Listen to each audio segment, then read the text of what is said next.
எங்கள் மண் ஐவகை நிலம் கொண்ட தமிழ் மண். அதிலே குறிஞ்சி மண்ணின் தலைவன் தான் முருகன்.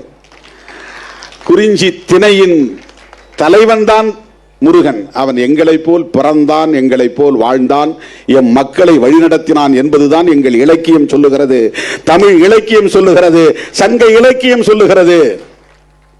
புராண கதைகளில் வரக்கூடிய பாத்திரம் அல்ல முருகன். பிறந்தான், வளர்ந்தான், வாழ்ந்தான், மக்களை ஆண்டான் என்கிற குறிப்புகளை கொண்ட இலக்கியங்களை நாங்கள் பெற்றிருக்கிறோம். அவனை சுப்பிரமணியன் ஆக்கிவிட்டார்கள். தோழர்களே, ஒரு உண்மையை நீங்கள் தெரிந்து கொள்ள வேண்டும்.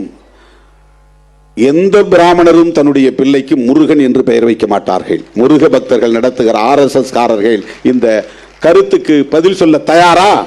ஒரே ஒரு ஆளை அழைச்சிட்டு வந்து இவர் வந்து பை காஸ்ட் பிராமின், பட் இவருடைய நேம் வந்து முருகன் அப்படின்னு சொல்லுங்க. ஒருவேளை அப்படி வச்சா ஸ்கந்தன் வைப்பான். SKNDAN, ஸ்கந்தன். வடமொழியில கந்தன்னா தமிழ், ஸ்கந்தன்னா சான்ஸ்கிரிட். வட இந்தியாவில் இந்த கருத்து அங்கே போயிருக்கு. அங்க அவனுக்கு என்ன பேர்னா சுப்பிரமணியன், சுப்பிராமணியன்.